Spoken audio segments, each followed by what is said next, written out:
श्री गुरु माणिक जय गुरु माणिक श्री गुरु माणिक जय गुरु माणिक हाची गुरुपदेश मुख्या वंदे श्री प्रभु सद्गुरुम गुणनिधिम सद्भक्तकल्पद्रुमं मंदानां शरणं शरण्यममलं नाथन्त्वनाथाश्रयम् यत्सत्तावशजेन स्थावरभवो देहस्सुचेष्टान्वितः सोऽयं वो विदधातु वाञ्छितफलं माणिक्यकल्पद्रुमः।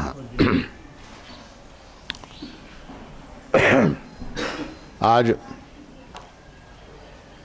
अधिक मास की आषाढ़ अधिक मास की पूर्णिमा है और इस पूर्णिमा पर्व के अवसर पर हम सब यहाँ एकत्रित हुए हैं। इस अधिक मास में हमारे यहाँ पुराने ज़माने से परंपरा है कि अधिक मास में जो दान व्रत पुण्य इत्यादि हम करते हैं उसका अधिक फल प्राप्त होता है। अधिकस्य अधिकम फलम। और इसलिए हम ये देखते हैं कि अधिक मास में हम दान व्रत पुण्य इत्यादि कार्य जो हैं वो अधिकता से करते हैं।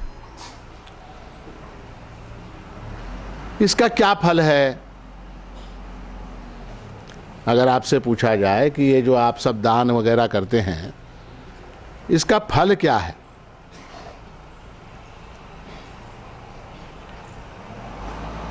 तो शास्त्रों में कहा गया है कि इसका फल जो है वो स्वर्ग की प्राप्ति है। स्वर्ग की प्राप्ति इसका फल है। अब मैं आपसे एक प्रश्न पूछता हूं कि आप सब लोग पुण्य करना चाहते हैं कि नहीं करना चाहते? बताइए। पुण्य करना चाहते हैं। पुण्य का फल क्या है? स्वर्ग की प्राप्ति। तो इसका मतलब आप सब लोग स्वर्ग जाना चाहते हैं कि नहीं?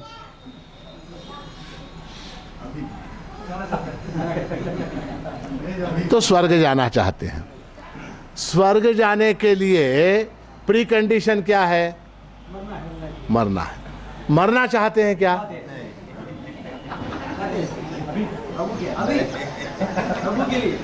मरना चाहते हैं क्या? तो जनरली जो है हम में से कोई भी मरना नहीं चाहते। तो इसका मतलब क्या हुआ? इसका मतलब ये हुआ कि हम लोग जीवित रहते हुए इसी देह में, इसी संसार में स्वर्ग का जो सुख है वो सुख यहां प्राप्त करना चाहते हैं, है ना? मरने के बाद स्वर्ग है या नहीं है ये किसने देखा है? किसने देखा? मरने के बाद स्वर्ग है या नहीं है ये किसने देखा? किसी को नहीं मालूम। तो जो भी सुख है, जो भी आनंद है वो हमको यहां चाहिए। जितने भी अन्य सारे कर्म हैं, जितने भी अन्य कर्म हैं उन सब का फल जो है वो मरणोपरांत है। जितने भी अन्य कर्म हैं, दान है, व्रत है, अनुष्ठान है, जप है, होम है, यज्ञ है, याग है, इन सब का जो फल है वो मरणोपरांत स्वर्ग है। केवल एक ही ऐसी चीज है जिसका फल यहां कैश एंड कैरी, महाराष्ट्री कहते हैं परी रोकड़ी घेई तू ब्रह्म प्राप्ति, और वो है ज्ञान।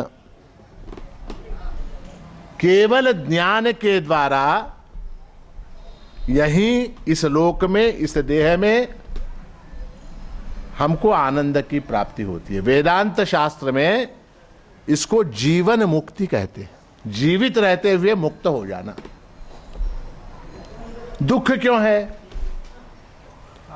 दुख क्यों है? तो दुख इसलिए है क्योंकि हम बंधे हुए हैं। बंधे हुए होने के कारण दुख है। स्वतंत्रता में सुख है। स्वतंत्रता में सुख है। अब मान लीजिए आपसे अगर कहा जाए कि रोज सुबह आपको 4 बजे उठना है, ठीक है, 4 बजे उठना है और 4 बजे उठ के ठंडे पानी से स्नान करना है, ये नियम है। ऐसा नियम अगर आपके ऊपर लागू कर दिया जाए तो सुख होगा या दुख होगा? बताइए। दुख होगा। 4 बजे सुबह उठना और ठंडे पानी से नहाना। और अगर आपसे कहा जाए आप कभी भी उठो, ठंडे से नहाओ, गर्म से नहाओ, नहाओ चाहे मत नहाओ, तो क्या होगा? हाँ? तो बंधन में दुख है। बंधन में दुख है। किसी भी प्रकार का बंधन, उसमें दुख है। और सुख किसमें है? स्वतंत्रता में सुख है। तो स्वतंत्रता जो है वो केवल ज्ञान से प्राप्त हो सकती है। केवल ज्ञान से स्वतंत्रता प्राप्त हो सकती है। गीता में 7वें अध्याय में भगवान कहते हैं कि मेरे 4 प्रकार के भक्त हैं। कितने? 4 प्रकार के भक्त हैं। चतुर्विधा भजन्ते माम ये जनाः सुकृतिनो अर्जुन आर्तो जिज्ञासुरर्थार्थी ज्ञानी च भरत ऋषभ। 4 प्रकार के भक्त हैं। चतुर्विधा भजन्ते माम ये जनाः सुकृतिनः अर्जुन। हे अर्जुन, पुण्य करने वाले सुकृतिनः। भक्त कौन बनता है? तो जिसके पास पुण्यों का संचय है वो भक्त बनता, बाकी सब लोग भक्त नहीं बनते। और वो भक्त भी जो हैं 4 प्रकार के होते हैं। सबसे पहला भक्त कौन सा? तो आर्त। आर्त भक्त। आर्त यानी क्या? जो किसी संकट में फंस गया है, जो किसी तकलीफ में है और उस तकलीफ से छूटने के लिए जो भगवान की शरण में जाता है उसका नाम आर्त भक्त है। एक नमूने का भक्त है वो आर्त। दूसरा है जिज्ञासु। जिज्ञासु यानी क्या? उसको जानने की इच्छा है, भगवान है नहीं है, अगर है तो कैसा है, अगर है तो कैसा है तो कहां है, उसका रूप क्या है, ये सारा उसको जानना है, इसलिए वो भक्त बना। तीसरा है अर्थार्थी। अर्थार्थी यानी क्या? उसके पास जो है उससे अधिक की उसको कामना है। उसके पास एक मोटरसाइकिल है, उसके पास एक मोटरसाइकिल है, उसकी इच्छा क्या है? कार लेने की इच्छा है, इसलिए वो भक्त बना। इसलिए वो भक्त बना। चौथा ज्ञानी। ये 4 प्रकार के भक्त हैं। इसको आप इस उदाहरण से समझ लीजिए कि एक बाप है, एक बाप है, वो उसके 4 बेटे हैं। एक बाप है, उसके कितने बेटे हैं? 4 बेटे हैं। तो वो शाम में घर आता है तो अपने बच्चों के लिए कुछ फल, मिठाई, आम, जो भी सीजन है, संतरे, अब जामुन का सीजन है, जामुन, कुछ भी बाजार से आते वक्त वो अपने बच्चों के लिए कुछ ना कुछ लाता है थैली के अंदर। अब वो जैसे ही घर के अंदर आया दरवाजा खोल के, इसके 4 बेटे हैं, है ना? कौन कौन से हैं? एक बेटा ऐसा है जिसको बहुत भूख लगी है। एक बेटा ऐसा है जिसको बहुत भूख लगी है और वो जैसे ही बाप अंदर आया उसकी थैली को पकड़ के खींचता है। एक नमूना। वो कौन सा? आर्ता। दूसरा एक बेटा है, उसको ये जानने की इच्छा है कि आज बाप क्या लेके आया है, कितने आम लाया, क्या भाव से लाया, कौन से लाया? हापुस है क्या, दशहरी है क्या, लंगड़ा है क्या, केसर है, बेनिशान है, कौन सा आम है? आम लाया, जाम क्यों नहीं लाया? जामुन भी ला सकता था या मिठाई ला सकता था, आज आम लेके क्यों आया? इस प्रकार से वो अपने बाप की थैली खोल के उसके अंदर से जिज्ञासा व्यक्त करता है। तीसरा एक है,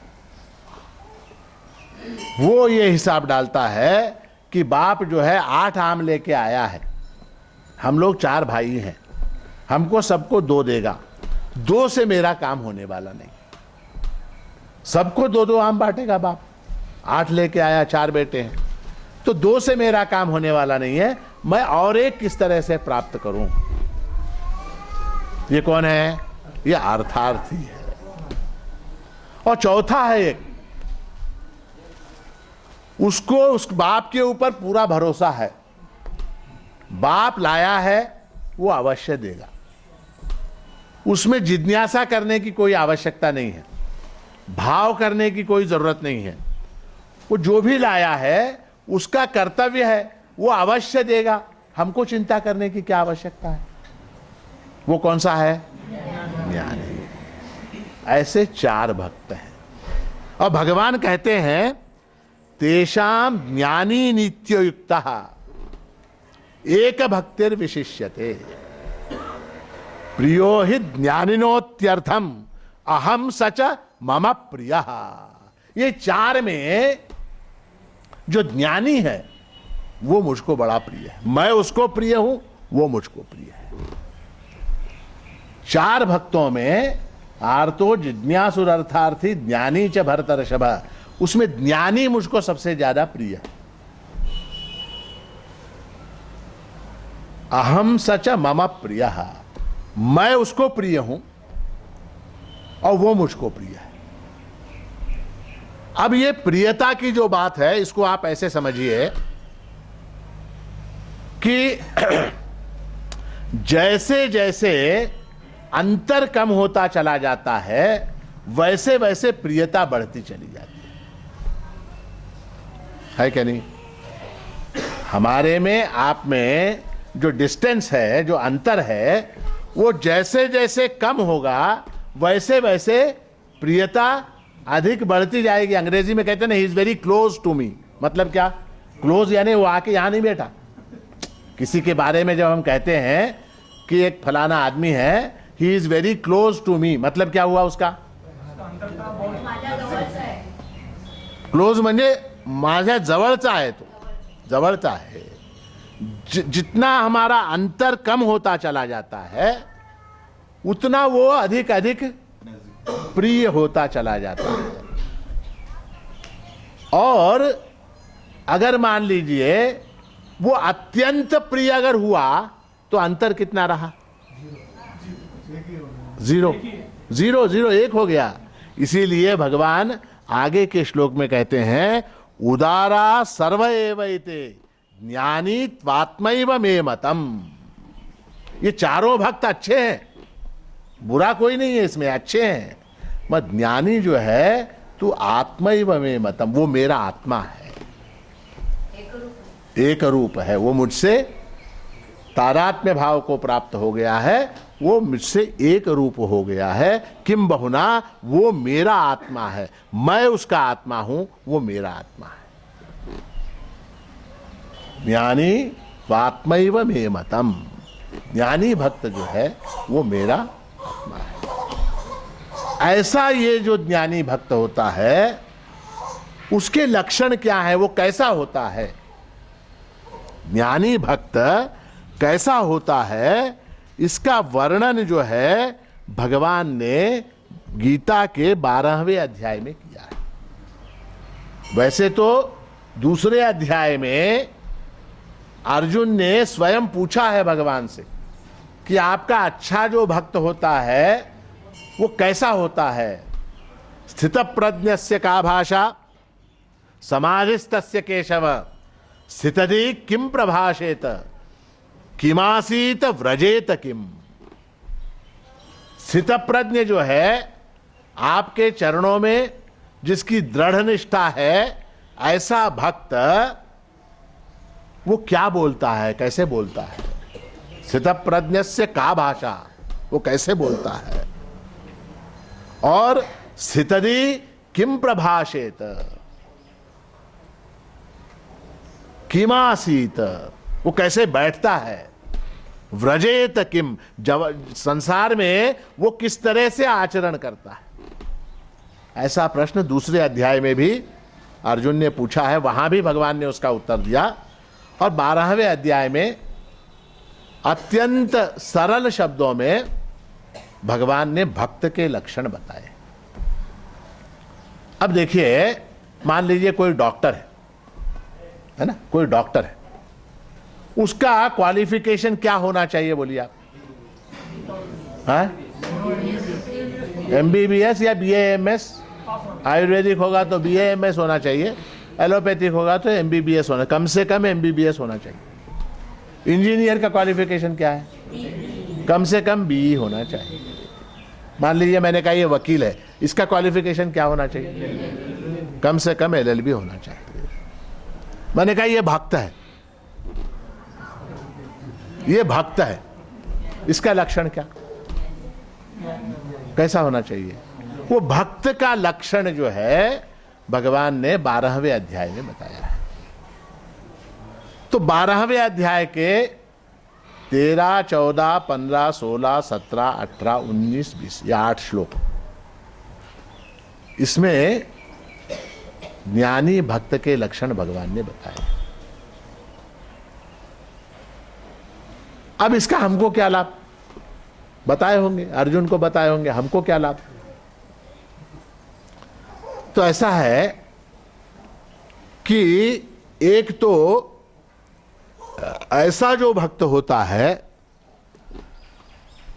उसके आनंद को देखकर,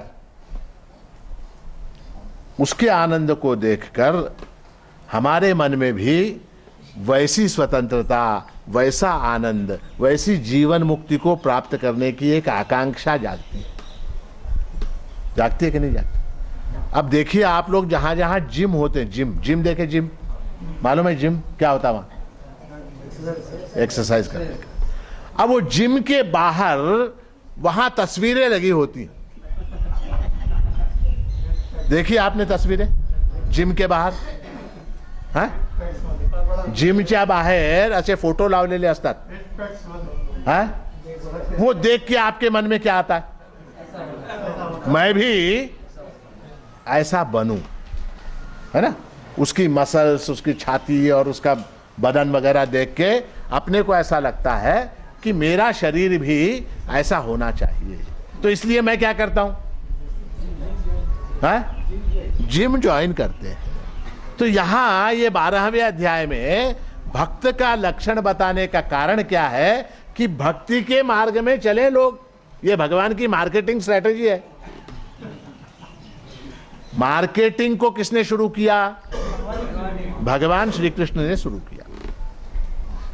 मार्केटिंग के गुरु भगवान श्री कृष्ण। भक्त के लक्षण बताए, भक्त का जो आनंद है दिखा दिया, भक्त का स्वरूप दिखा दिया, तो सबको लगने लगता है कि मैं भी ऐसा बनूं, है ना? मार्केटिंग यानी क्या? मार्केटिंग यानी ज्यादा से ज्यादा लोगों को अपने तरफ खींचना। आजकल मार्केटिंग कैसे करते हैं लोग? हर चीज जो है वो किस्त के ऊपर उपलब्ध होती है। कोई भी चीज आप खरीद, हवाई जहाज भी खरीद लो, EMI है। कार खरीद लो आप, आज कुछ भी देने की जरूरत नहीं है, जाओ दुकान में से कार लेके आओ, हर महीने आपकी तनख्वाह में से 10,000 20,000 कटते रहे। एक आदमी था, उसके घर में बेटा पैदा हुआ तो उसको एक झूला लेना था। झूला लेना था, अच्छा बढ़िया झूला पालना। तो एडवर्टाइजमेंट था, किस्त के ऊपर झूला। ये गया दुकान में और झूला खरीद के लेके आया। कुछ देने की जरूरत, आज कुछ देने की जरूरत नहीं, झूला ला लो बस, खत्म। हर महीने एक फिक्स्ड अमाउंट जो है आपके कटता रहेगा, कटता रहेगा, कटता रहेगा। काफी साल बाद जब वो हिसाब बराबर होने को आया तो गया आदमी वहां पर दुकान में, तो लास्ट किस्त भरनी थी, वो भर दी उसने। भरने के बाद दुकानदार ने बोला कि वो बच्चा कहाँ है, हमको देखना है। बोला वो बच्चा मैं हूं। किस्त भरते भरते भरते भरते ये बूढ़ा हो गया था। बोला वो बच्चा मैं हूं जिसके लिए वो झूला लिया गया था। ये क्या है? ये मार्केटिंग है ना, कि लोगों को अट्रैक्ट करो। अट्रैक्ट करने के लिए भक्ति के मार्ग पर लोग चले, इसलिए भगवान ने लक्षण बता दिया। और दूसरी बात ये कि जीवन मुक्ति जो है वो इसी जन्म में, इसी लोक में, इसी देह में मुक्ति का अनुभव हम ले सकते हैं। और तीसरी महत्व की बात ये कि ये टेस्ट है। आजकल हर चीज के लिए सेल्फ टेस्ट होता है। सेल्फ, आप अपने घर में खुद टेस्ट कर सकते हो। ब्लड टेस्ट करना, आपको शुगर कितना है, तो एक छोटा सा मशीन आता है, वो आप चुभाइए, खून की एक बूंद निकालिए, उस स्ट्रिप के ऊपर लगाइए, आपको पता लग जाएगा कि आपका शुगर कितना है। ऐसे अनेक तरह के टेस्ट हैं, आप घर में टेस्ट कर सकते। ये जो लक्षण 8 श्लोकों में भगवान ने बताए हैं वो भी हमारा सेल्फ टेस्ट है। हम किस हद तक अध्यात्म के मार्ग में आगे बढ़ चुके हैं, ये अगर देखना है तो ये श्लोक हमको देखने पड़ेंगे। और इसके ऊपर खुद को, ये मशीन है, इसके ऊपर अपना खून लगा दो, मालूम पड़ जाएगा। मगर ध्यान रखने की बात यह है, ये केवल अपना टेस्ट करने के लिए है। ये श्लोक पढ़ा, पढ़ के वो सामने वाला, उसके अंदर ये लक्षण है क्या, नहीं है, नहीं है, वो बदमाश है, ये नहीं, इसके लिए नहीं है। सेल्फ टेस्ट, अपना टेस्ट करने के लिए है। दूसरे का टेस्ट करने के लिए ये काम नहीं आएगा, अपना टेस्ट करने के लिए है। तो इसमें से इन 8 श्लोकों में, समय हमारे पास नहीं है उतना, 8 श्लोकों में से 1-2 श्लोक हम देखेंगे और उसके ऊपर अपने आप को जांच के देखेंगे कि हम भक्त कहलाने के योग्य हैं भी या नहीं, है ना। तो सबसे पहला जो श्लोक है 12वें अध्याय का 13वां श्लोक है, अद्वेष्टा सर्वभूतानां मैत्रः करुण एव च निर्ममो निरहंकारः समदुःख सुखक्षमी। सबसे पहला टेस्ट भगवान ने जो बताया, या भक्त का लक्षण जो बताया, वो कहा कि अद्वेष्टा। मेरा भक्त जो होता है वो अद्वेष्टा होता है। द्वेष यानी क्या? द्वेष यानी क्या? राग काढणे। रागाचा ऑपोजिट द्वेष, प्रेमाचा ऑपोजिट। प्रेम के विपरीत जो है वो द्वेष है। अगर मैं आपसे प्रेम नहीं करता तो इसका मतलब मैं आपसे द्वेष करता हूं। तो द्वेष, द्वेष करने वाले को क्या बोलते हैं? द्वेष्टा। द्वेष करने वाले को द्वेष्टा कहते हैं। और अद्वेष्टा यानी द्वेष न करने वाला, अद्वेष्टा। किसी से भी जो द्वेष नहीं करता। अद्वेष्टा सर्वभूतानाम, अद्वेष्टा सर्वभूतानाम। किसी भी जीव से, किसी भी प्राणी से जो द्वेष नहीं करता, ऐसा जो आदमी है वो मेरा भक्त है। आप किसी से द्वेष करते हैं क्या? द्वेष करते हैं। अब जिससे भी आप द्वेष करते हैं उसके शरीर से द्वेष करते हैं, उसके गुणों से द्वेष करते हैं, या उसकी आत्मा से द्वेष करते हैं? शरीर से द्वेष नहीं किया जा सकता, क्योंकि शरीर जड़ है। शरीर के अंदर क्या है? शरीर जो है वो जड़ है। शरीर से क्या द्वेष करना? तो शरीर से हम द्वेष नहीं कर सकते। आत्मा से द्वेष कर सकते हैं क्या? नहीं कर सकते, क्योंकि आत्मा वो उसका मेरा एक ही है, तो उसके अंदर द्वेष संभव नहीं है। अब द्वेष किससे हो सकता है? गुण से। ये जो मेरी सास है,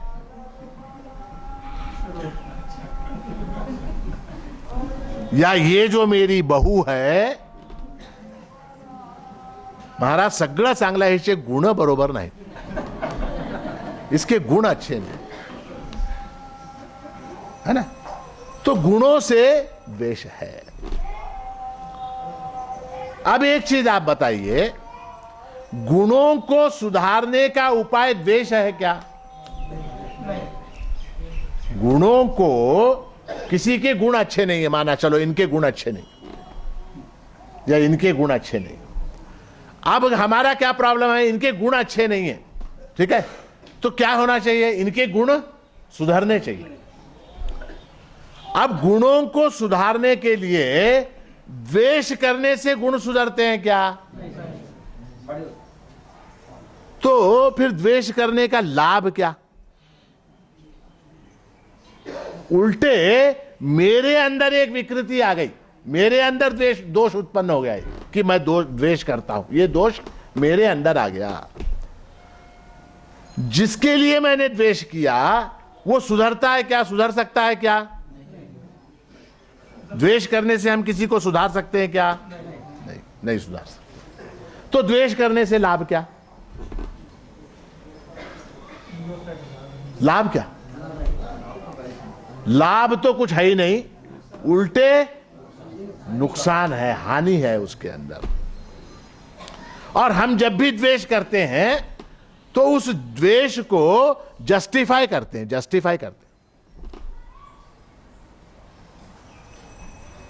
नाही हो त्याच्याशी द्वेष करायचं माझं काही कारण नाही, पण तो असं वागतो, माझ्याशी याप्रमाणे वागतो, है ना? तो जगत में ऐसे कितने लोगों को आप सुधारते चले जाएंगे बोलिए, जिनके कारण आपको दुख हो रहा है ना? आपको दुख किससे हो रहा है? बेटे से हो रहा, बेटा आपकी बात नहीं मानता, पत्नी से दुख है, पत्नी आपकी बात नहीं मानती, पति से आपको दुख है, पति आपकी बात नहीं मानता, सास से बहू को प्रॉब्लम है, बहू को सास से प्रॉब्लम है, डॉक्टर को पेशेंट से प्रॉब्लम है, पेशेंट को डॉक्टर से प्रॉब्लम है, वकील को क्लाइंट से प्रॉब्लम है, क्लाइंट को वकील से प्रॉब्लम है, क्लाइंट को वकील को जज से प्रॉब्लम है, जज को क्लाइंट से वकील से प्रॉब्लम है। तो कितने लोगों से हमारा प्रॉब्लम है? सबको हम सुधार सकते हैं क्या? गत पूर्णिमा के दिन मैंने एक उदाहरण दिया था, आपको याद है? किसी को? क्या मैंने ये कहा था कि पैर जलते हैं, इसलिए आप पूरी सड़क के ऊपर कारपेट बिछाते जा सकते हैं क्या? पैर जलते हैं इसलिए पूरे रोड के ऊपर कारपेट बिछा सकते हैं क्या? तो क्या करना पड़ेगा? पैर में, अपने पैर में चप्पल पहन लो, अपने पैर में चप्पल पहन लो, तो क्या हो जाएगा? जो धूप से पैर जलते हैं वो नहीं जलेंगे, और रोड पे भी कारपेट बिछाने की आवश्यकता नहीं है। 9 इंच का चमड़ा बस पैर में पहन, खत्म हो गई बात। तो द्वेष करने से किसी का कोई लाभ नहीं है, उल्टे नुकसान है। इसलिए भगवान कहते हैं अद्वेष्टा। और वो अद्वेष्टा कैसा? सर्वभूतानाम। महाभारत में एक कथा है कि गुरु द्रोणाचार्य के पास कौरवों के 100 भाई, पांडवों के 5 भाई, 105 विद्यार्थी थे। तो एक दिन द्रोणाचार्य ने इनकी परीक्षा लेने का निश्चय किया। तो इनमें सबसे बड़ा कौन? दुर्योधन। इनमें सबसे बड़ा कौन? युधिष्ठिर। दोनों को बुलाया, बुला के दुर्योधन से कहा कि पूरे हस्तिनापुर में जा, शाम तक घूम, और एक सज्जन आदमी को बुला के ला, एक सज्जन आदमी को लेके आ। युधिष्ठिर से कहा तू भी जा, हस्तिनापुर शहर के अंदर घूम और शाम को आते समय एक दुर्जन आदमी को पकड़ के ला, एक दुर्जन आदमी को तू पकड़ के लेके आ। दोनों भी गए, शाम हो गई, दुर्योधन वापस आया। द्रोणाचार्य ने पूछा कि बेटा मैंने तुझसे कहा था कि एक सज्जन आदमी को लेके आ, तू लेके आया क्या? तो दुर्योधन ने कहा मैंने सारा हस्तिनापुर शहर छान मारा, यहां के सब लोग एक नंबर के लुच्चे बदमाश है, एक भी सज्जन आदमी हस्तिनापुर के अंदर नहीं है। द्रोणाचार्य ने कहा ठीक है कोई बात नहीं। युधिष्ठिर को बुलाया, बोले तुझसे कहा था क्या? क्या कहा था? एक दुर्जन आदमी को लेके आ। लेके आया क्या? उसने कहा कि हस्तिनापुर के सारे लोग सज्जन हैं, मुझे एक भी दुर्जन नहीं मिला, एक भी दुर्जन नहीं मिला, इसलिए मैं खाली हाथ आया। तो आप बताइए, आप ऐसा क्यों हुआ?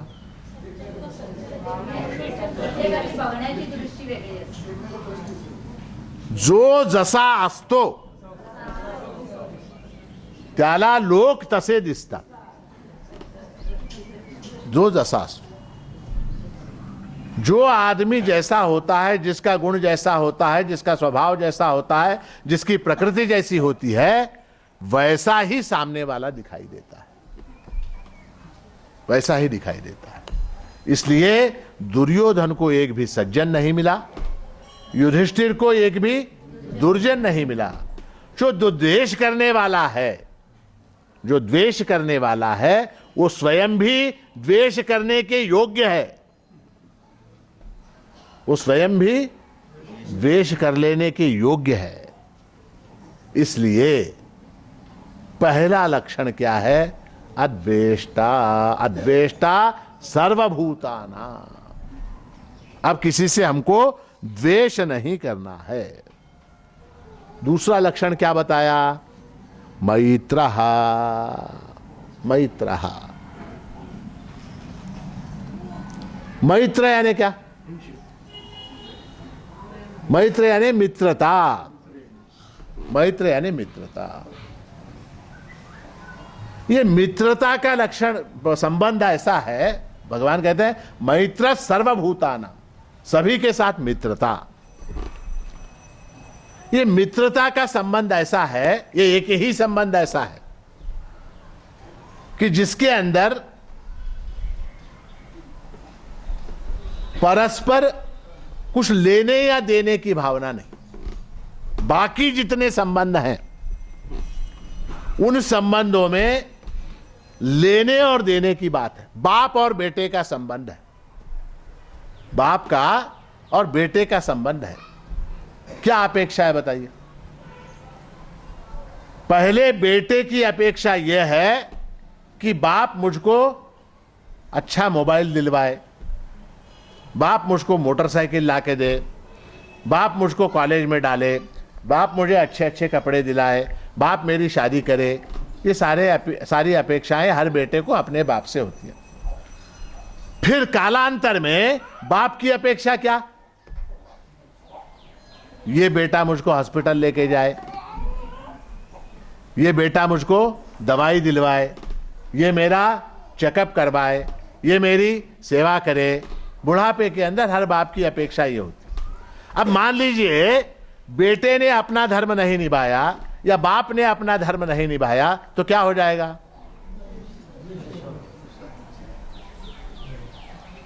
मां और बेटे का संबंध कैसा है? ऐसा ही है। बेटा क्या चाहता है? मां मुझको अच्छा खिलाए, मां मुझको अच्छा अच्छा खाने को दे, मां मेरी इच्छाओं को पूरी करे, मां मेरी जरूरतों को देखे, मेरे कपड़ों को देखे। ये मां की अपेक्षा क्या? मां की अपेक्षा क्या? मां की अपेक्षा जब मैं बूढ़ी हो जाऊं तब ये बेटा और ये बहू ये दोनों मिलके मेरी सेवा करें। अगर नहीं करें तो पति पत्नी का संबंध, पति की अपेक्षा क्या है, पति की अपनी पत्नी से अपेक्षा क्या है? मैं ऑफिस से आऊं, मुझे चाय दे, मुझे पानी दे, मेरे कपड़े बटन नहीं है तो बटन लगा के रखे, कल मैं ऑफिस जाने वाला हूं, मेरा सामान सारा निकाल के रखे, मेरे मोबाइल को चार्ज करे, ये सारा जो कुछ है, अच्छा खाने को दे, पीने को दे, बाकी सारा जो कुछ है उस पत्नी सेवा करे। पत्नी की अपेक्षा क्या है? हर शनिवार, हर रविवार, हाँ, घूमने ले जाए, साड़ी मंगा के दे, और हर दिवाली पर क्या कुछ न कुछ अलंकार है, पत्नी की अपेक्षा है। अगर मान लीजिए अच्छा, और एनिवर्सरी के दिन कुछ न कुछ, अच्छा मान लीजिए ये पति जो है एनिवर्सरी भूल गया, तो क्या होगा? है तो महाभारत का जो युद्ध हुआ था उसका प्रात्यक्षिक घर में दिखाई देगा। सारे बाण, अस्त्र शस्त्र सब चलने लग जाएंगे, बर्तन भांडे सब। तो पति की पत्नी से अपेक्षा है, पत्नी की पति से अपेक्षा है। अब बताइए मित्र की मित्र से क्या अपेक्षा है? कुछ भी नहीं, अपेक्षा रहित ऐसा संबंध है मित्रता। कोई मित्र बोलता है क्या तूने मुझको हैप्पी बर्थडे क्यों नहीं बोला? कोई नहीं बोलता, नहीं बोलता। मित्रता का संबंध जो है उसमें कोई लेन देन नहीं है। इसलिए भगवान कहते हैं सर्वभूतानां मैत्रः, सबके साथ मित्रता का व्यवहार रखो, समानता का व्यवहार। भर्तृहरि ने एक स्थान पर मित्र का लक्षण बताया है। पापान निवारयति योजयते हिताय, गुह्यम निगूहति गुणान प्रकटीकरोति, आपद्गतम न जहाति ददाति काले, सन्मित्र लक्षणमिदं प्रवदन्ति संतः। मित्र कैसा होना चाहिए? पापान निवारयति, मित्र ऐसा होना चाहिए जो पाप के मार्ग से हमको दूर खींचे। अगर मैं समझिए मैं और आप मित्र हैं और हम समझो मेरे दिल में ऐसा आया चलो हम बार में जाते हैं, चलो हम बार में जाते हैं, तो मित्र कैसा होना चाहिए? उसको बताना चाहिए, कहना चाहिए कि नहीं हम ये गलत कर रहे हैं, ऐसा नहीं करेंगे, हम बार में नहीं जाएंगे, ऐसा समझाने वाला मित्र होना चाहिए। पापान निवारयति योजयते हिताय, जो हित में, जिसके अंदर हित है, जिसके अंदर कल्याण है, ऐसे मार्ग में अपने मित्र को लगाए। योजयते हिताय गुह्यम निगूहति, जो गुप्त है उसको वो अत्यंत गुप्त रखता है, मित्र का लक्षण है। गुह्यम निगूहति, कोई चीज अगर गुप्त है या कोई दोष है मित्र के अंदर, तो उस दोष को वो छिपा कर रखता है। गुणान प्रकटीकरोति, और मित्र के अंदर जो गुण है उनको वो क्या करता है? प्रकटीकरोति। एक स्थान पर तो कहा पर्वतीकृत्य, पर्वतीकृत्य यानी क्या कि इतना सा अगर गुण है मित्र के अंदर, मेरा मित्र अच्छा गाता है, मेरा मित्र जो है वो बहुत अच्छा गाता है, तो मैं क्या कहूंगा? मेरा मित्र जो है अगर गाने लग जाए तो ऐसा लगता है जैसे साक्षात मोहम्मद रफी गा रहा है। पर्वतीकृत्य, गुणों को बड़ा कर देता, गुणों को मैग्नीफाई करके दिखाता है। गुणान प्रकटीकरोति आपद्गतम न जहाति, अगर कोई विपत्ति आ जाए तो उसका साथ नहीं छोड़ता। ददाति काले, और समय पर मदद करता है। मित्र जो होता है वो समय पर मदद करता है, जब जरूरत होती है उस समय मदद करता है। ददाति काले सन्मित्र लक्षणमिदं प्रवदन्ति संतः, संतों ने अच्छे मित्र के ये लक्षण बताए। तो इसलिए मैत्रः, सर्वभूतानां मैत्रः। तो दो लक्षण हुए, क्या? अद्वेष्टा सर्वभूतानां, मैत्रः सर्वभूतानां, सबके साथ अद्वेष की भावना और सबके साथ मित्रता की भावना। महाराज, मैं सबके साथ मित्रता करता हूं, मैं सबके साथ किसी से द्वेष नहीं करता, मगर वो बिना कारण मेरे साथ शत्रुता करते हैं। कौन? कोई भी सामने वाला, मेरा पड़ोसी, इधर रहने वाला, उधर रहने वाला, सास, बहू, बेटा, माँ, मैं किसी से द्वेष नहीं करता, मैं मित्रता से ही रहता हूं, परंतु वो मेरे साथ द्वेष करते हैं, मैं क्या करूं? तो भगवान कहते हैं करुणा, उनके ऊपर क्या करो? दया करो, दया करो।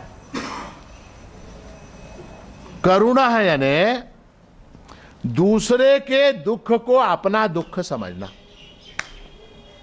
करुणा शब्द का अर्थ है दूसरे के दुख को अपना दुख समझना। आप लोग सिनेमा देखते हैं कि नहीं? हाँ? तो सिनेमा देखते समय कई बार ऐसा होता है कि आप रोने लग जाते हैं। रोते हैं कि नहीं रोते? हाँ?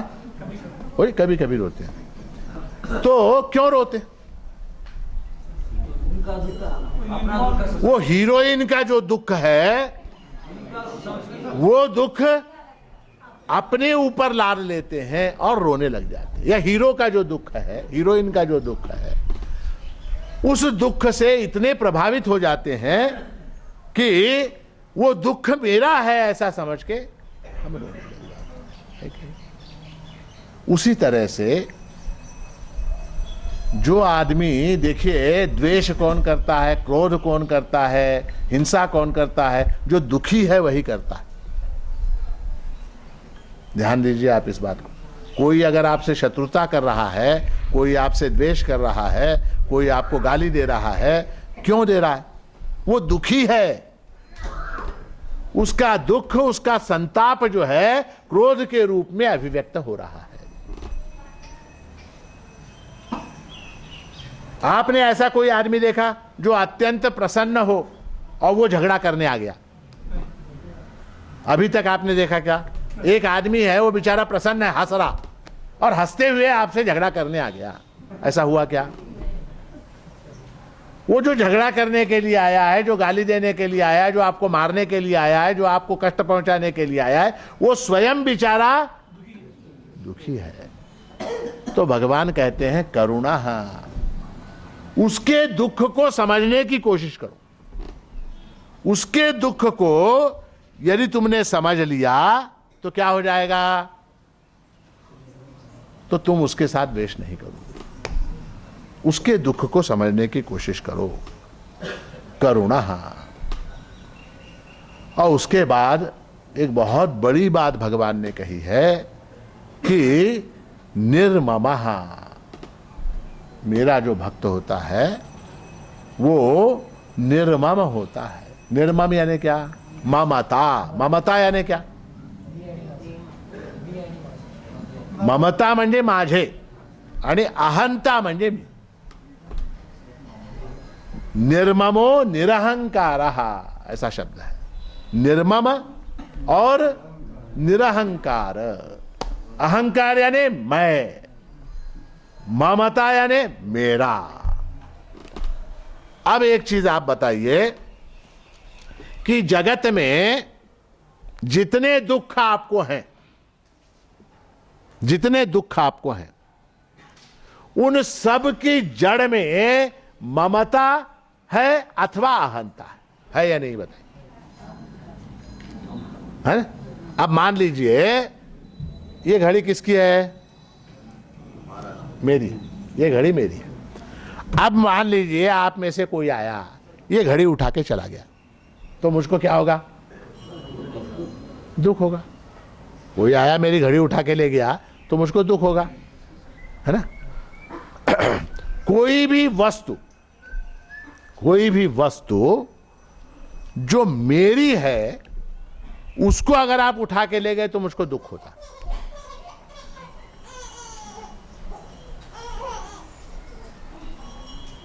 और जो वस्तु मेरी नहीं है उसको अगर आप उठा के ले जाओ, कुछ भी करो कोई फर्क नहीं पड़ता।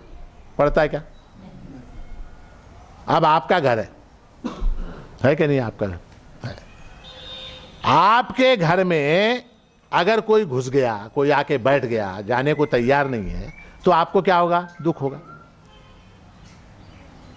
दुख होगा। अब कोई आदमी अगर चार मीनार के अंदर जाके बैठ जाए, आपको क्या तकलीफ है? या इंडिया गेट में जाके बैठ जाए, आपको कोई तकलीफ होती क्या? क्यों? क्यों नहीं होती? वो मेरा नहीं है, मेरा नहीं है।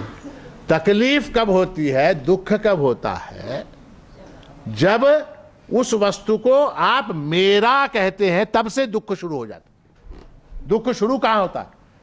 जैसे आपने कहा ये मेरा, यहां दुख शुरू है ना। मान लीजिए कि एक मोटरसाइकिल की दुकान है ना, शोरूम है। कौन सा? हीरो होंडा का शोरूम। आप सड़क से गुजर रहे हैं, आप सड़क से गुजर रहे हैं, रोज देखते हैं हीरो होंडा का शोरूम है। मान लीजिए उस दुकान में आग लग गई, उस दुकान में आग लग गई, आपको क्या होगा? आपको तकलीफ होता?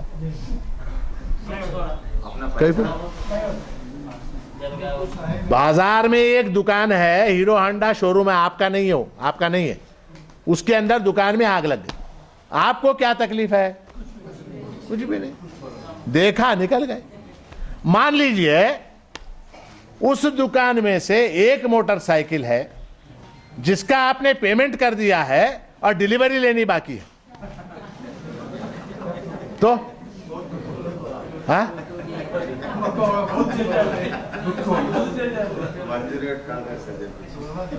जाने दीजिए, दूसरा उदाहरण दीजिए। एक लड़की है, एक लड़की है कॉलेज के अंदर, आप भी पढ़ रहे हैं, वो लड़की भी पढ़ रही। वो लड़की साइकिल पर से गिर गई या स्कूटी पर से गिर गई, उसको चोट लगी, आपको क्या फर्क पड़ा? है? हजारों लड़कियां कॉलेज में हैं, हजारों लड़के कॉलेज में हैं, एक लड़की है वो स्कूटी पर से जा रही है कॉलेज, रास्ते में गिर गई, उसके घुटने में चोट आई, आपको क्या फर्क पड़ा? मान लीजिए उस लड़की से आपकी एंगेजमेंट हो चुकी है, तुमचा साखरपुडा झालेला आहे, किंवा त्या मुलीला तुम्ही हिच्याशी लग्न करायचं असं ठरवलंय, किंवा तुमचं त्या मुलीशी प्रेम आहे, आता ती पडली, काय होईल? किती होईल? वो गिर गई तो क्या होगा? है? अत्यंत पीड़ा होगी, आप भागेंगे, दौड़ेंगे, एम्बुलेंस लाएंगे, उसको हॉस्पिटल लेके जाएंगे, उसको पट्टी बनवाएंगे, एक्सरे निकलवाएंगे, दवा देंगे, सब करेंगे आप। क्यों? मेरा मेरा ममता। वो कहते हैं कि एक सेठ था, उसको रोज शाम में अपने दोस्तों को बुला के पार्टी करने की आदत थी। शाम के समय वो अपने दोस्तों को बुलाता था घर में और पार्टी करता था। एक दिन इसने अपने दोस्तों को बुलाया, पार्टी चल रही थी, उस समय फोन आया। फोन क्या आया कि आपका एक गोदाम है, उसके अंदर आग लग गई है, गोदाम में आग लग गई है। जैसे ही इसने सुना, घबराहट हो गई, गोदाम में लाखों रुपए का माल पड़ा हुआ, उसमें आग लग गई। इसने दोस्तों से कहा भागो सब यहां से, पार्टी वार्टी सब कैंसल, सबको भगा दिया। ये दोस्त लोग सब अपना सब सामान वामान लेके निकल रहे हैं, कोई गाड़ी स्टार्ट कर रहा है, कोई मोटरसाइकिल ले रहा है, कोई अपना सब सीढ़ी उतर रहा है। इतने में एक और फोन आया। क्या फोन आया? कि ये जो दुकान गोदाम जिसमें आग लगी है, उसको आपके बेटे ने कल ही बेच दिया है। काल संध्याकाळी तुमच्या मुलांनी ते गोदाम विकून टाकलंय, बेच दिया है. बोले अच्छा, वापिस आओ, वापिस. सब दोस्तों को फिर इकट्ठा किया. अभी कोई गाड़ी स्टार्ट कर रहा, कोई मोटरसाइकिल में किक मार रहा, कोई सीढ़ी उतर रहा है, कोई दरवाजे से बाहर जा रहा है, सबको बुलाया. कुछ नहीं, आओ पार्टी चालू. फिर चालू. अब पार्टी चालू हो गई. फिर फोन आया, क्या आपके बेटे ने बेचा है, ये सही है, मगर एडवांस वगैरह कुछ नहीं लिया है. तो अब क्या? देखिए 5 मिनट के अंदर बदल रहा है सीन. 5 मिनट के अंदर सीन बदल रहा है. पहले क्या कि दुकान में, गोदाम में आग लग गई, तो मेरा गोदाम था, उसमें आग लग गई, दुख हो गया. फिर सूचना क्या आई, आपका बेटा इस गोदाम को बेच चुका है, अब मेरा नहीं है, अब आग लगे तो क्या हुआ, तो दुख समाप्त हो गया. फिर 5 मिनट बाद फोन आया, नहीं सौदा तो हुआ है मगर फाइनल नहीं हुआ है. मतलब क्या, मेरा ही है. तो जहां तक ममता मेरा है ऐसा भाव आता है, वहां दुख है. तो अब ये जो सारी वस्तुएं जितनी हैं, अब मेरी नहीं है ऐसा समझ के मैं इनको छोड़ दूं क्या? कोई भी आए मेरे घर में का सोफा लेके जाए, कोई दूसरा आया वो टीवी लेके गया, कोई आया अलमारी लेके गया, एक आया बर्तन भांडे लेके गया, एक आया गैस उठा के लेके गया, मैं चुप बैठूं क्या? अगर मेरी नहीं है तो फिर किसकी है? अब मेरे घर में अनेक वस्तुएं हैं, गैस है, बर्तन भांडे हैं, अलमारी है, फर्नीचर है, पलंग है, पंखे हैं, फ्रिज है, टीवी है, कई चीजें हैं, कपड़े हैं मेरे, जूते हैं. अब ये सारा मेरा नहीं है ऐसा मैं समझूं तो फिर क्या होगा? फिर आप जैसा कोई आएगा भक्त, एक जन 4 लोगों को लेके आया, उठाओ फ्रिज, वो फ्रिज उठा के चला. एक आया अलमारी लेके गया, एक आया बर्तन भांडे लेके गया, फिर मैं क्या करूं? बताइए आप, मैं क्या करूं? ममता को मैं रखूं या छोड़ूं?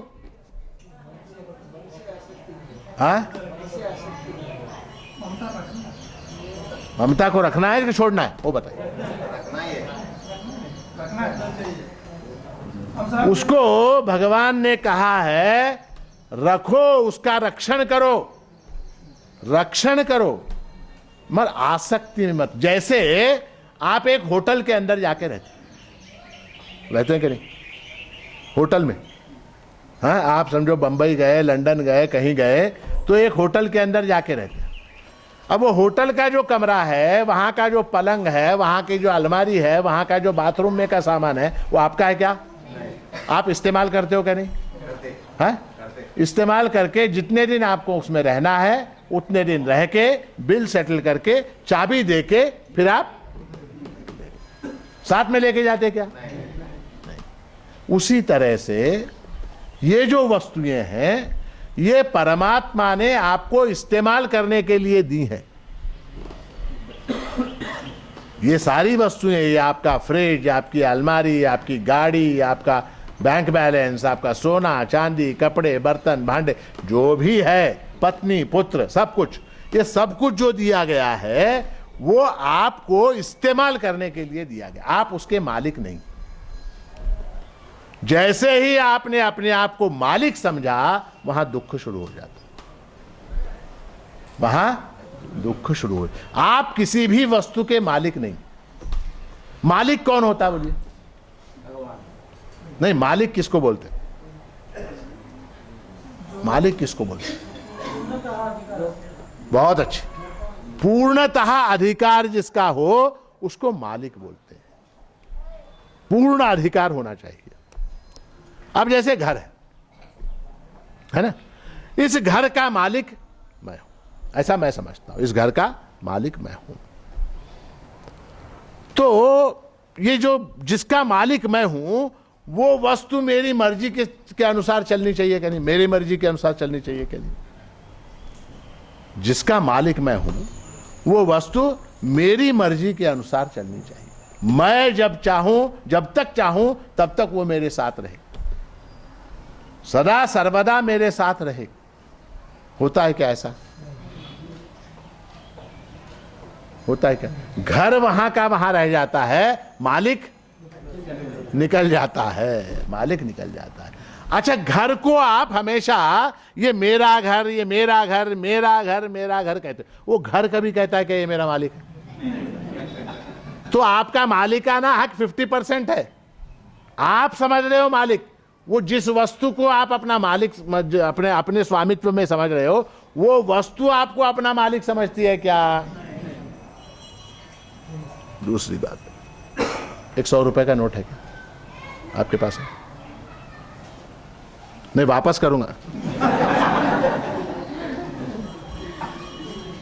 आपका नाम क्या? मल्लेश। ये क्या है? 100 रुपए का नोट। अब ये इनकी किनका है? ये मल्लेश यादव का है। मल्लेश यादव का ये नोट। अब बताइए, ये नोट कल परसों तरसों तक इनका था क्या? है? एक 8 दिन 10 दिन। ये आपके पास कब आया? पता नहीं, अंदाजा सुबह नहीं, आपके पास कब आया? हैं? घर में से सुबह लाया। घर में से लाया, घर में कब आया? बोलिए साहब। अंदाजा 2-4 दिन हो। 4 दिन हो गया। 4 दिन पहले इनके घर में ये नोट आया, किसी तरह से आया। 4 दिन पहले ये किसका था? दूसरे का था। अब ये कितने दिन तक आपके पास रहेगा? हाँ? पता नहीं, खर्चा करे तो चल जाएगा। खर्चा करे तो ये दूसरे का हो जाता। अच्छा, जिसको आप देते, समझिए आप बस से जा रहे, आप हैदराबाद जा रहे बस से, आप यही नोट निकाल के कंडक्टर को दिए टिकट के वास्ते, ठीक है? कंडक्टर इसका आपको टिकट दे दिया, आप हैदराबाद चले गए, आपके पास से गया, कंडक्टर के पास आया। वो कंडक्टर के पास रहता है क्या? वो क्या करता है?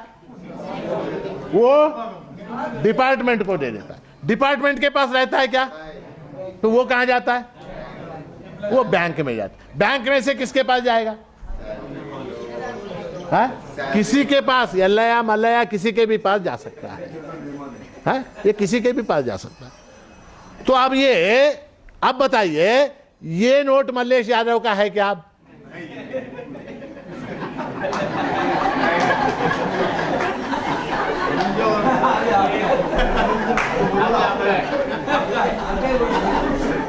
अब ये नोट मल्लेश यादव का है क्या? निर्ममो निरहंकार। तो अब ये, अब इसको किस तरह से स्वीकार करना है? इसको, इस नोट को नहीं, ये जो नोट है ये परमात्मा का प्रसाद है। ये नोट जो है ये परमात्मा का, प्रभु का प्रसाद है। जब तक प्रभु चाहेगा तब तक ये मेरी जेब में रहेगा। जिस क्षण प्रभु ने चाहा कि ये नोट, क्योंकि इसका मालिक कौन है? प्रभु है, प्रभु परमात्मा इसका मालिक है। उसने चाहा कि ये नोट कंडक्टर के पास चला जाए, तो वो कंडक्टर के पास। मेरा क्या दुख है उसमें? मालिक बैंक में, मानिए कैशियर है, बैंक में एक कैशियर है, उस कैशियर के पास कितना कैश होता? रोज कम से कम 20-25 लाख रुपए कैश होता। वो ऐसा बोल सकता है क्या कि ये मैं नहीं दूंगा, चेक आया उसका 10,000 का पेमेंट करना, नहीं नहीं मैं नहीं दूंगा, मेरा कम हो जाएगा, ऐसा बोल सकते क्या? नहीं बोल सकते, देना ही पड़ता है। तो ऐसे जैसे बैंक का कैशियर पैसे को संभालता है, अच्छा कोई आके उठा के ले गया तो चुप बैठता है क्या? वो नहीं, वो उसकी रक्षा करता है, वो उसकी रक्षा करता है। और योग्य पद्धति से जो व्यवहार होना है, जो ट्रांजैक्शन होना है, उस ट्रांजैक्शन का, उस व्यवहार का वो दुख मानता है क्या? अरे अरे आज मेरे पास से 25 लाख रुपए चले गए, ऐसा कोई कैशियर बोलता है क्या? क्यों नहीं बोलता? हाँ? हाँ? व्यवहार नहीं, वो 25 लाख उसका है ही नहीं। उसका है क्या? वो उसका नहीं है, उसका काम है, उसका कर्तव्य है उसको संभालना और योग्य रीति से उसका व्यवहार करना। ये उसका काम है। ये काम उसने कर दिया, ये काम उसने कर दिया। अब करने के बाद क्या है? कुछ भी नहीं। कोई दुख है क्या? नहीं। या ऐसा बोल सकता है क्या? अरे आज मैंने 25 लाख रुपए का पेमेंट किया, खुश हो सकता है क्या? वो खुश भी नहीं हो सकता, दुखी भी नहीं हो सकता। इसलिए बड़ी बात क्या है? निर्ममः, ये मेरा नहीं है। कोई भी वस्तु आप उससे जब संबंध जोड़ोगे तो दुख शुरू हो जाएगा। निर्ममः, उसके बाद निरहंकारः। जहां ममता है वहां अहंकार है, और जहां अहंकार है वहां ममता है। मी तिथे माझं, आणि माझं म्हणल्याबरोबर मी अँड माइन, अहंकार है। अब बताइए कि वो अहंकार किस चीज का है। अब मान लीजिए आपको कहे का शरीर के बल का ये है, अहंकार है, मैं बहुत बलवान हूं, है ना, बलवान हूं। तो वो जो बल है, वो बल आप हमको 60, 70, 80 इस उम्र में भी रहना चाहिए। अगर बलवान है तो उसके दांत नहीं गिरने चाहिए, अगर बलवान है तो उसकी आंखों में चश्मा नहीं आना चाहिए, अगर बलवान है तो वो हमेशा जैसे 22 साल की उम्र में था, 18 साल की उम्र में था, वैसा 50 साल की उम्र में, 60 साल की उम्र में रह के दिखाए। अगर बुद्धिमान है, बुद्धि का बल है, मैं बहुत बुद्धिमान हूं, तो वो बुद्धि बचपन के दूसरे साल 6 महीने का, जब 8 महीने का था, तब पाइथागोरस का थ्योरम बोल के दिखाना चाहिए है? या जब 90 साल का हो जाए तब बुद्धि का प्रभाव दिखाना चाहिए। वो थोड़े काल के लिए, एक थोड़े से समय के लिए वो बुद्धि साथ देती है।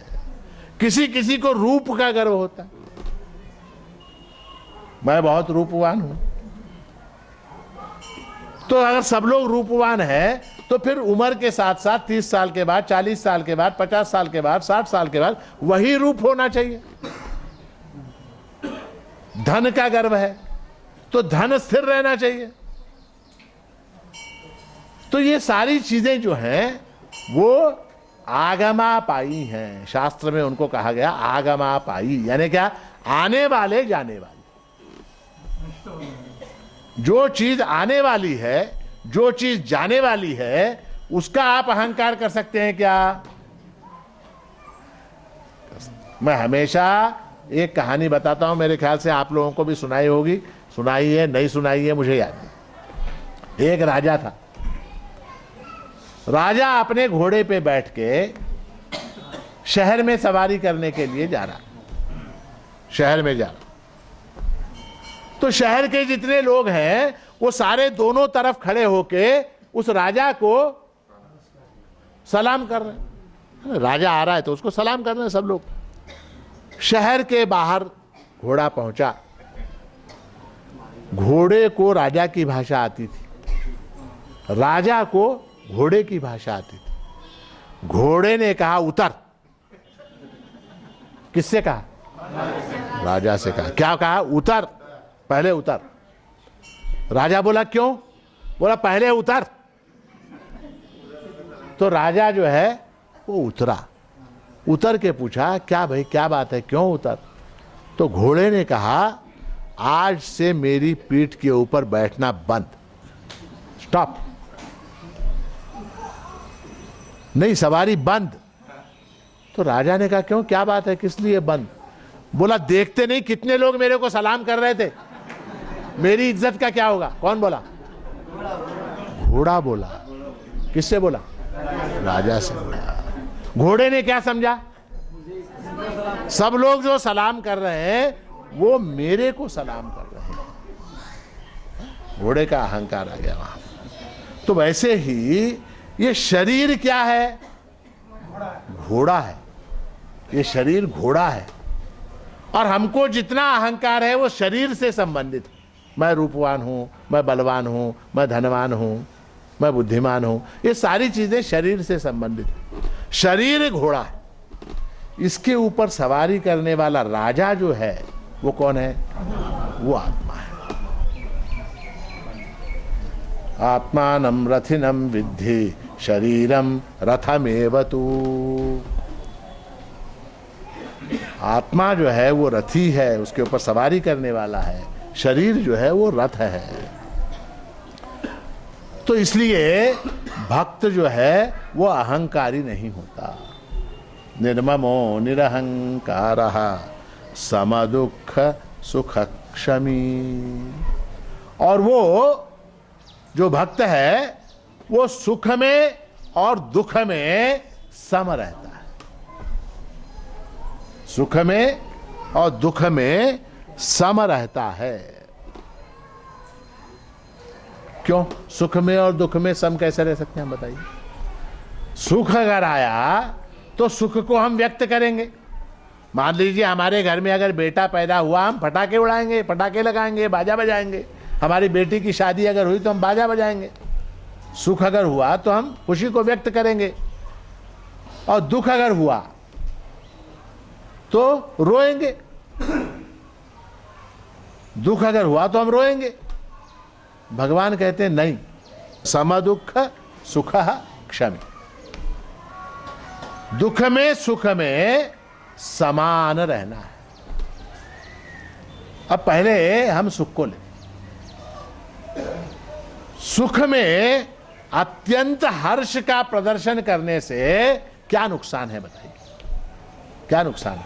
हमको सुख हुआ, हम सारे शहर में पटाखे लगाएंगे, हम सब तरफ बाजा बजाएंगे, हम अपने आनंद को व्यक्त करेंगे। आपको क्या तकलीफ है? आमचं बरं झालं तर आम्ही बाजा वाजवू, तुम्हाला काय त्रास होतोय? तो ऐसा है, हर्ष का अतिरेक जो है वो भी हेल्थ के लिए, शरीर के लिए अकल्याणकारी है। ब्लड प्रेशर बढ़ता है कि नहीं?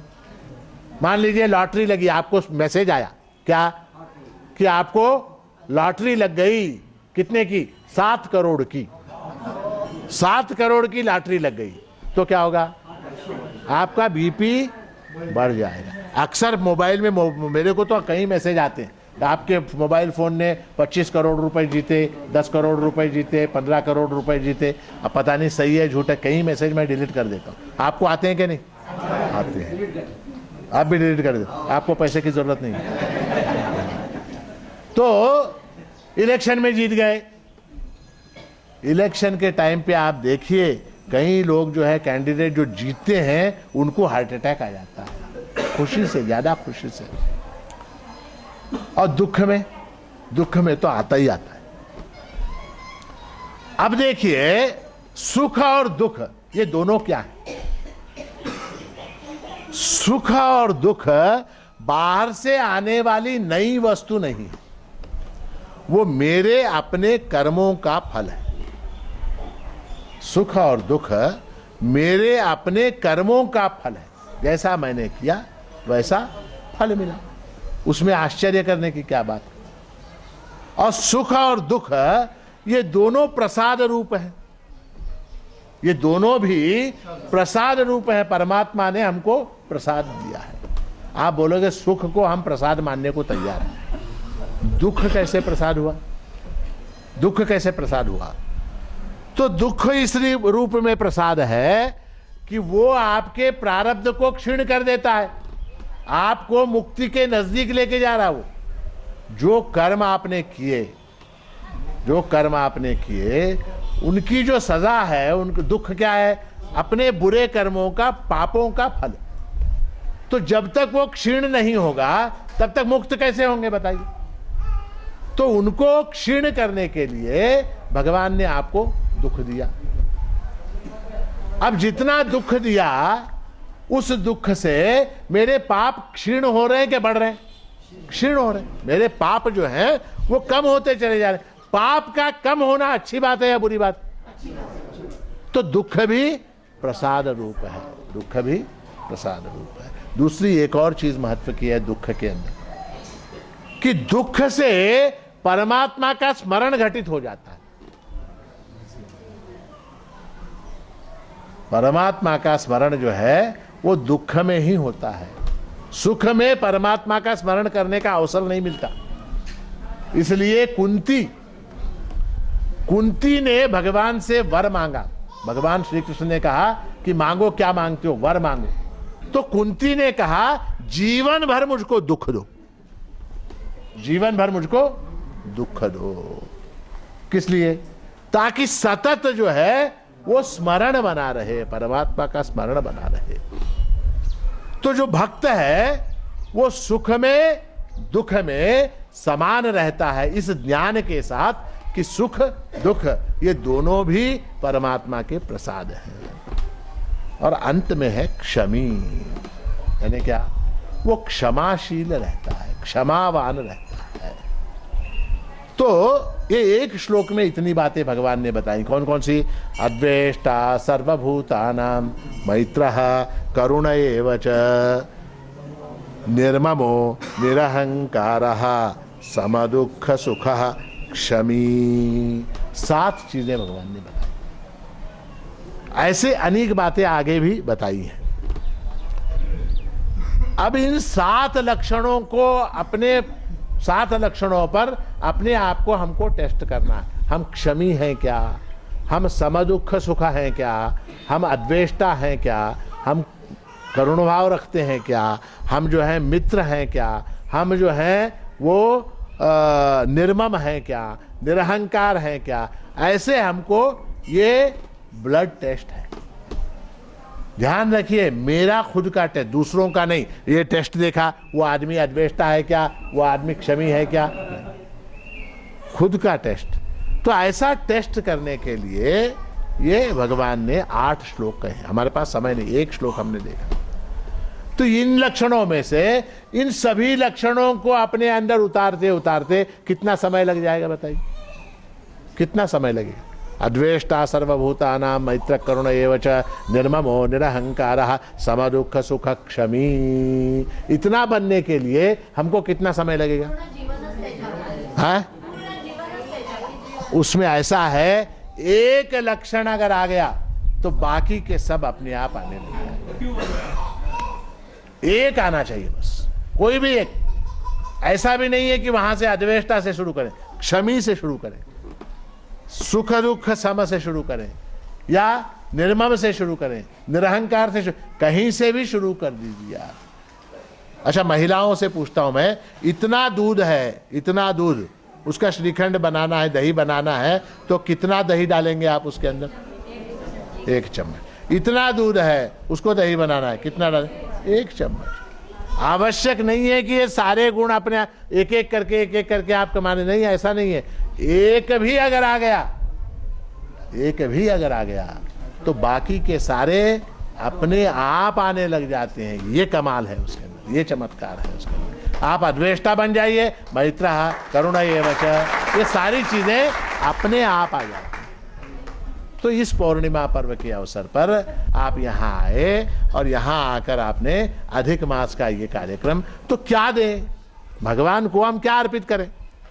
अधिक मास में दान देना है, कुछ न कुछ देना है, तो अक्सर क्या देते हैं? तो दामाद को अच्छे घी के अनार से और बाकी लोगों को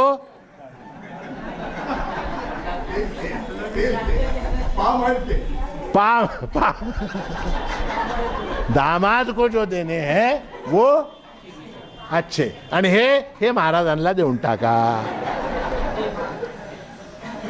तो हम भगवान को क्या दें? क्या दें? तो ऐसा है, देने लायक कोई वस्तु हमारे पास नहीं। त्वदीयम वस्तु गोविंद तुभ्यमेव समर्पये। क्योंकि सारी वस्तुएं उसकी हैं, हम उसको क्या दे सकते हैं? ज्यादा से ज्यादा हम ये कर सकते हैं, उसको जो प्रिय है वैसा आचरण हम करें। भगवान को जो प्रिय है वैसा हम बन के दिखाएं, बस इतना ही देना काफी। अहम सच मम प्रियः, ऐसा भक्त मुझको प्रिय है और मैं उसको प्रिय हूं। अहम सच मम प्रियः, तो भगवान का प्रिय हमको बनना। देखिए, एक बार हम उसके प्रिय बन गए तो बाकी की सारी जिम्मेदारी किसकी हो जाती है? भगवान की हो जाती है, भगवान की हो जाती है। अगर मान लीजिए आपने अपनी बहन की शादी मिनिस्टर से कर दी या एमएलए से कर दी, तो क्या हो गया? बोलिए। बहन का जिम्मेदारी नहीं, आपके 7 पीढ़ी का जिम्मेदारी उन्हें उठाता। मान लीजिए आपके बहन की शादी आपने किसी एमएलए से, किसी मिनिस्टर से कर दी, तो क्या होगा? है? आप क्या बन गए? मिनिस्टर के साले, मिनिस्टर के साले, है ना? अब किसी भी डिपार्टमेंट में जाओ, कहीं भी जाओ, कुछ भी करो, कितना भी खाओ, 7 पीढ़ी तक कमा सकते क्या? नहीं समझ है? एक मामूली मिनिस्टर का, एमएलए का प्रिय बनने का इतना बड़ा लाभ है। तो परमात्मा का प्रिय बनने का लाभ कितना है? हैं? जो परमात्मा का प्रिय हो गया उसके सारे दुख समाप्त हो गए, वो यहीं इसी क्षण मुक्त हो गया। ऐसी मुक्ति, जीवन मुक्ति जो है वो प्रभु महाराज की कृपा से आपको प्राप्त हो, ऐसा शुभाशीर्वाद देते हुए आज के इस पूर्णिमा पर्व का प्रवचन यहाँ समाप्त करता हूँ। अवधूत चिंतन श्री गुरुदेव दत्त सद्गुरु माणिक प्रभु महाराज की जय।